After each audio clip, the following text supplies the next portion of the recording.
today with Dr. Hilary Cottam, OBE, who is a social entrepreneur, thinker, and policy advisor.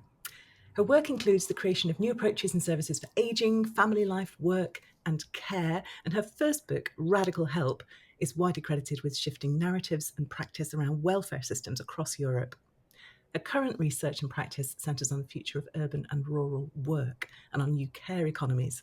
And her new book, The Work We Need, I wonder if you could perhaps just fling that up so that anybody watching it, isn't that fabulous? We want to talk about that cover later. Her new book, The Work We Need, challenges us to think differently about work and place-based economic policy. So first of all, thanks very much for being with me, Hilary. It's lovely to meet you. Oh, Alison, it's so nice to be with you. Thank you so much for having me to talk about the book. Now I just want to talk about the cover because you just gave me such an interesting sort of insight into that. But let's talk about the book first. Where does it come from? So the book, I didn't intend to write a book. The book comes out of a series of journeys I've made over the last 5 years to post-industrial places in Britain. Not only, I've also worked in London and across the US, journeying from east to west, talking to workers. I wanted to ask people who work in all walks of life, what should a good working life look like in this century and how should we get there?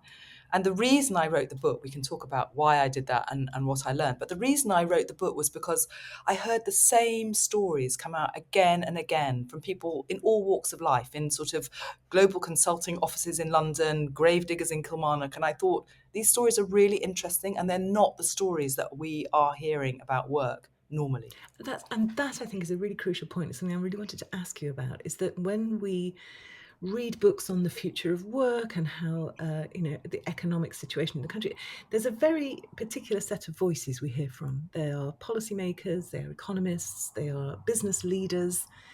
You have talked to those people, but you haven't just talked to those people. Tell me a little bit about the thinking behind that and also the practice of it. How do you go about talking to the gravediggers in Kilmarnock, for goodness sake? Well, that's a lot, there's a lot in that. I think the thing is that I originally studied history. I'm very interested in technology revolutions and how they move. And one thing we see in technology revolutions normally is that you have this sort of constraining period where things become very difficult, that sort of exploitative practices of work deepen. It's a period of populism, unrest, everything we're seeing at the moment. But then something else breaks through. And we usually have a work revolution, which is extremely beneficial for kind of economic productivity, but also for workers. And one of the things I'm interested in is, why is that not happening now? Why do we have stories of doom? And why have we become so romantic about 20th century work, which actually it was only good for kind of white male workers who were unionized? And so I first of all asked people who represent places where there is no longer good work what they thought we should do. And they kind of put their heads in their hands and were like, oh, Hilary, don't ask me, don't ask me. And so I thought, well, I'll go and ask workers themselves. So I've kind of worked in a reverse order in that I've spent all this time running what I call imaginings with people from all walks of life. Always the solo, group of gravediggers, a group of carers, a group of architects, people from the same walk of life together. And then when the themes came through, I went back to talk to labour economists, to policymakers, and I went back to the data as well, because I think one of the really interesting things in the book is that there's so much data to support what people want to do, and yet we don't listen to it. You can't do the whole book, I know, in like 2 minutes, but you don't just leave us there going, these are the issues. You point the way forward. So just, if you like, for people who haven't yet read the book, give us a taste of it, because it's so doable. That's the thing that really struck me. Yes, exactly. I think that's really important. It's doable for workers. It's better for business. It's good for the economy. So essentially, the book has 6 themes, which are the kind of strong ideas that came through. And everybody everywhere agreed that a good working life has sort of 6 core things, which is that you have to have the basics. You absolutely have to be able to live off what you earn and support a family, which is far from given definitely in the UK and not in the US. You have to have work with meaning, which is quite complicated. We could talk about what work with meaning really is. And not just the purpose of the organisation, the meaning for the No, individual. exactly. People have very interesting and radical ideas about how to reorganize time. That's partly to make space for caring, to make space for play. And then a very strong theme about place, that good work happens in place. Good places have kind of new forms of generative economy, and how workers and businesses could come together to create that. And then in the final part of the book, I look about how we all have a role in making this happen. Because I think another thing, sort of back to your former question, lots of books about work, lots of individual advice. I mean, after all, the kind of life-work balance, work-life balance, that's a kind of whole mega industry in and of itself. And I think that one of the things I've heard and that we all feel is this sort of exhaustion with having to kind of negotiate our own tactics and maybe kind of get to work from home or get to kind of, do something. But what people are looking for is a collective change, not having to negotiate as an individual or within a firm, but kind of new guardrails, if you like, about what it is to have good work. And that really struck me because so much of the discourse around the future of work has been linked to technology, and Yes. particularly the sort of, the new borderless office and working from home and so on. But the way that you bring in social justice, which makes all kinds of sense when you know that you're talking to workers as well, but also the ecological crisis, which I think it's extraordinary that that hasn't been part of this discourse, particularly until now. I think so too. I mean, yes, the book is framed that there are these three big forces: technology, ecology, and a kind of demand for justice, particularly from younger workers, but not only from younger workers, which is also very interesting in the book, I think, or in the conversations that I had with people.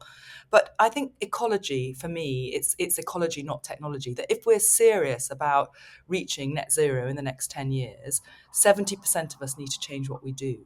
So despite all the talk about AI, the thing that is actually much nearer for kind of human survival and flourishing is our ecological crisis. And that we actually have no policies. We have no transition policies from how to get from A to B, how to kind of move out of high carbon work. I mean, every now and again, this issue pops up in the north of England. If we're not going to kind of, dig for oil in Aberdeen, what's going to happen to those workers? So again, it happens on an individual case by case basis, but it doesn't happen at a kind of economic, social level. And so the book looks at that really, partly because what's really clear is that if we embrace this crisis, it's a kind of opening for the kind of work that everybody wants to do. And it's an opening for a life with care and play, all the things we're actually searching for. Yes, and that framing of it is actually there's opportunity. That this is there's such upside here. Absolutely. Yeah, it's really Yes, really yes, powerful. I want to talk a little yes. bit about how you go about, because I think this, people listening are many of them will be writing themselves. That process of the imagine, Solidarity I to the know, writers. We come to that we're here awful for part you. of the process. Yes, exactly. Don't worry, people, I'm about to ask the real questions you want to hear. Um, the imaginings, the workshops that you do, how do you, so in a sense, you've sort of described how you almost like it's grounded theory, isn't it? You pull out the themes and then you explore those, upwards. But what does that actually look like with tools and systems and organizing your thoughts?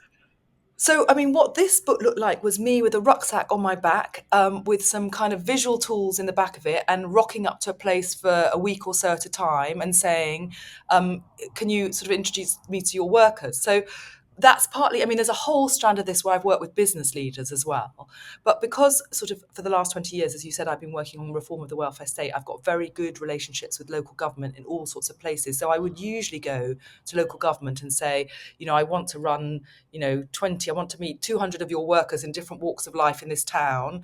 Can you ask business leaders or whoever to kind of organise for me these groups of workers? And people did. That's how it worked. Actually, what happened was that I agreed to give my time for free in exchange. So it was a kind of really nice project because all these local authorities want them to help. On the back of the last book, want me to help them, and I don't have the bandwidth really for that. So I said, if you help me organise workshops, I'll come and live alongside you, and you can use me at the same time in any way you want, which was actually very beautiful work for me. But that's another whole podcast. But that was But very, it's very it's a nice. lovely illustration of the economic system, isn't it? Well, yes, I suppose so.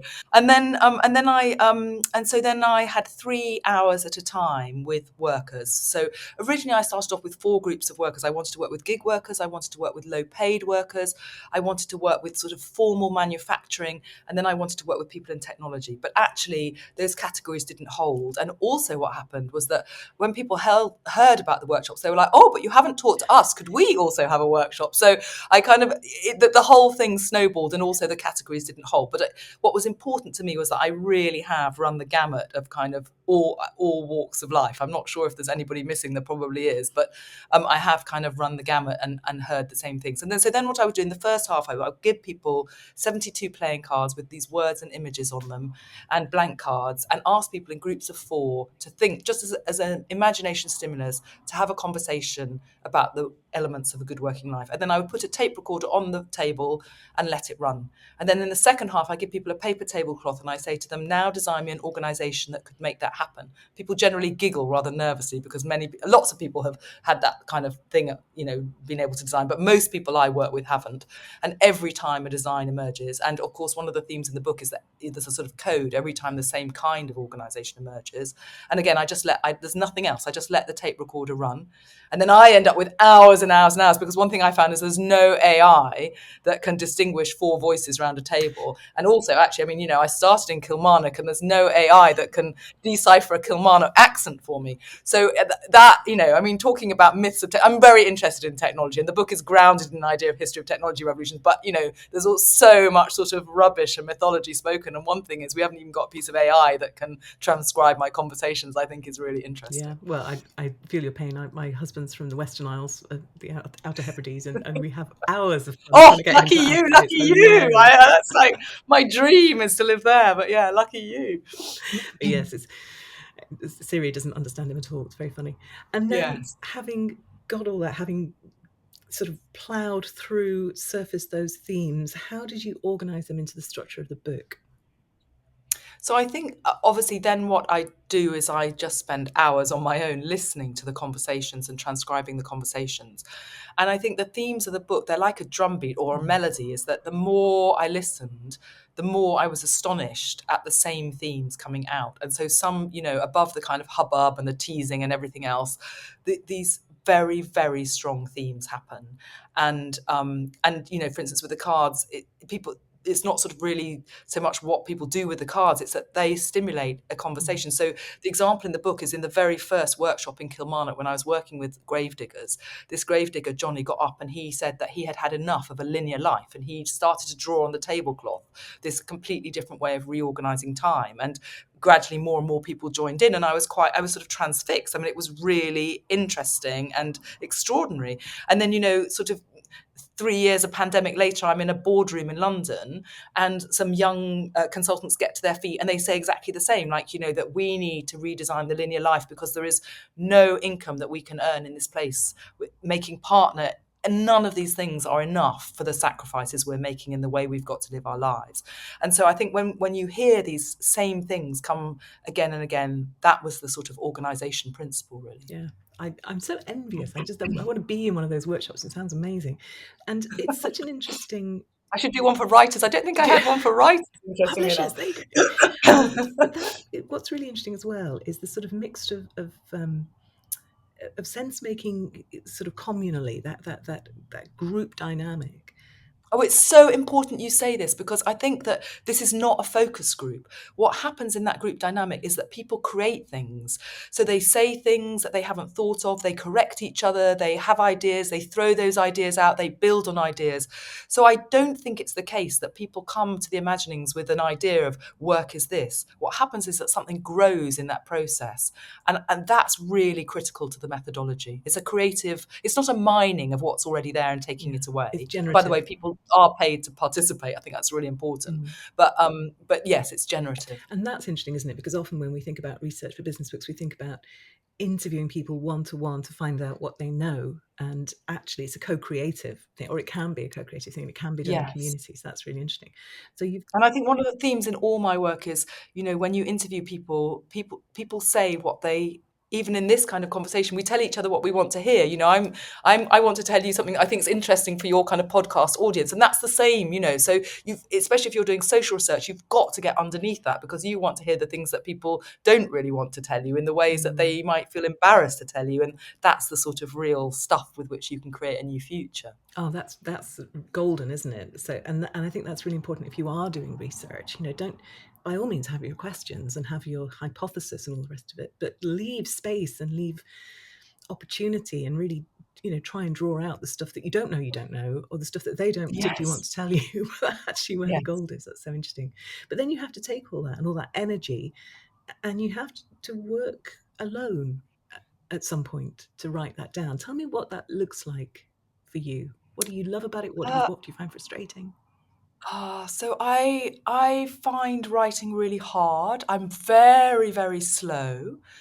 And I think that the other thing is that writing this book about work was really difficult because it's a book, I hope it's a very readable book, and it's a It is a book very for. readable book. Thank you. And it's a book. It's a book for everybody. I think that everybody who participated should be able to read it. And so, of course, then to kind of get back into the nitty gritty of how we could shift work and still make that accessible is a kind of difficult craft. I mean, how it looks practically is that until very recently, in fact, at the end of the book, I gave it up. I think I'd had enough, but I've had a very small studio in a car park in Peckham where I kind of organise, my materials. I do my designing, but also I kind of go there and write. And for me, it's just a discipline. It is a sort of 9 to 5. I go there and I write. I really love the sort of intellectual part of it, of working out the ideas. I mean, I sort of write to think. So the very early writing feels very liberating because the ideas come together.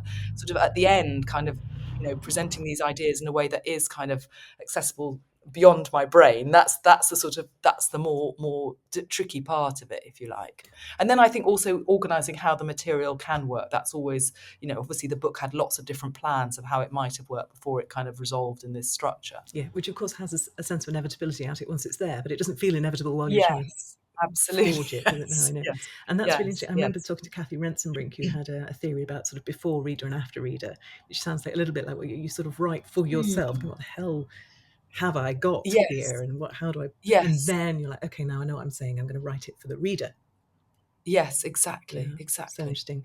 Yes, I want to yeah. ask you about your tips and so on, but before I do that, you gave me a little intriguing comment about the cover just before we came on air. Tell us about the cover of the book.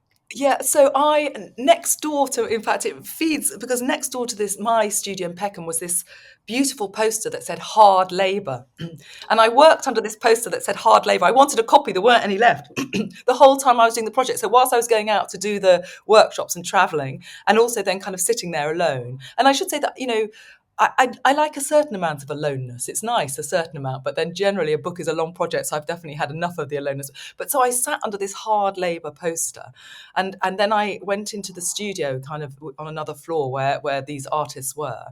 And everybody should have a look. They're called Into Art and Trifle Studio. And basically what they do is they have artists who have usually quite severe learning disabilities and take on commercial projects through the studio.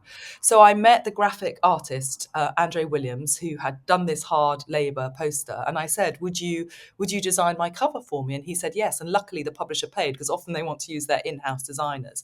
So it's a really, and actually the book is called The Work We Need, but he made it in 2 parts. So he sent it back saying, we need the work, which was also very poignant. How lovely. But obviously he's a brilliant graphic artist, and he's made me a beautiful cover. And I think it has kind of generated good work. So I think it's a sort of nice, holistic story about the book. And so much of what you've told me is about you walking the talk, which is really interesting as well. The medium really is the message, isn't it?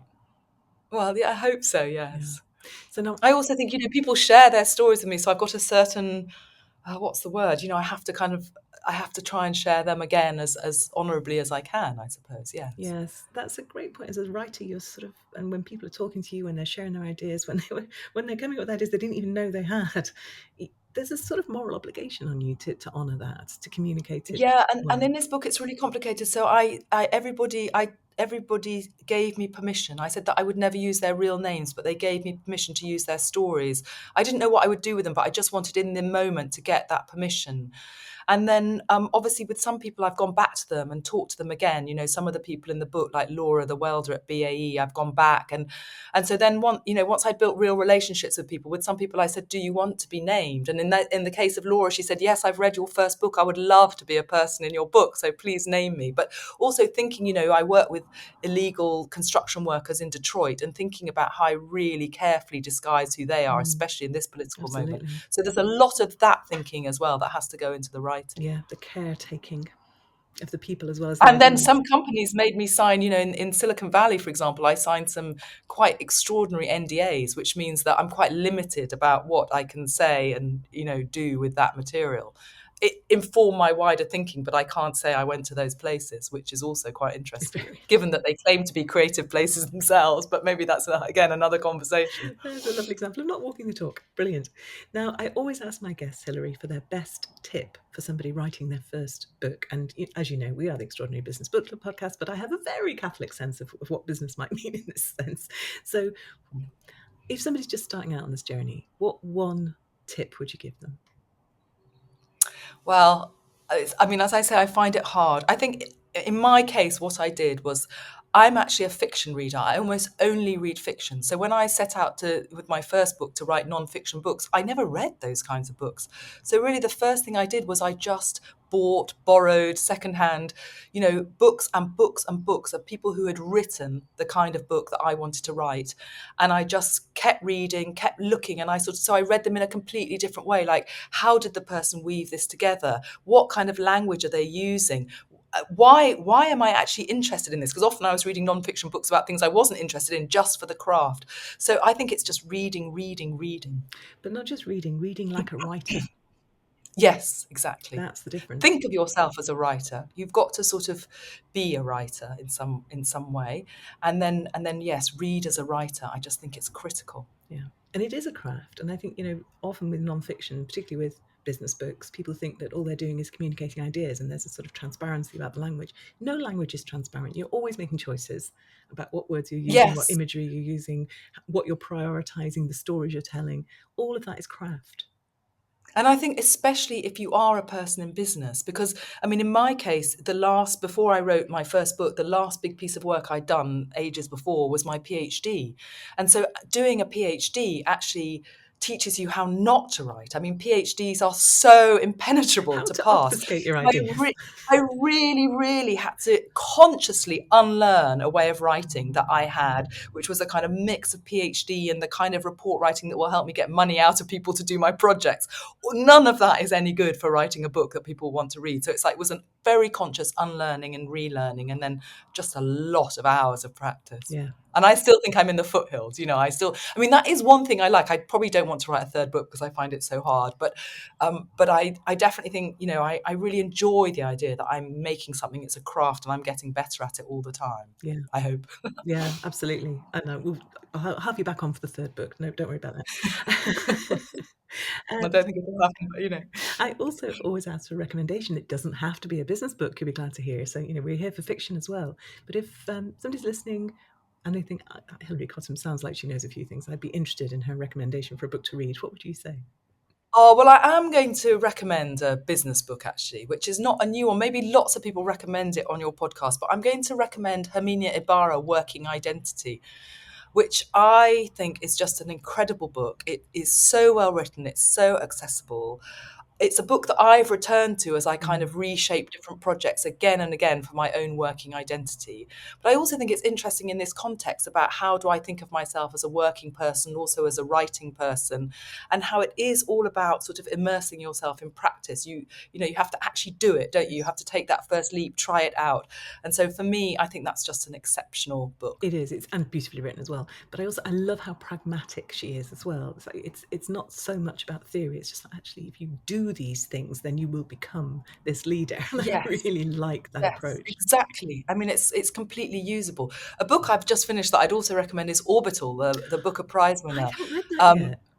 by Samantha Harvey. It's brilliant. So again, that's quite interesting because what she did was during the pandemic, she watched hours and hours and hours of NASA footage, and she's used that real footage and that observation to write a fictional novel, imagining herself in orbit. It's extraordinary. But in a way, that is still our craft of what we're talking about, isn't it? To sort of imagine our way in so that we can convey a story that feels real and compelling. Yeah, and it also really captures its moment in time because it just. I mean, I haven't read the book yet, but I know enough about it to know that Yes. it's got that almost slightly claustrophobic, very small scope of action, and yet everything happens in it. Yes. I know, and it's such a short book, but it's so rich. You can only read a bit at a time. It's very readable, but it's really an extraordinary book. It can be on everybody's summer reading list. It's just Yeah, brilliant. well, and that's it.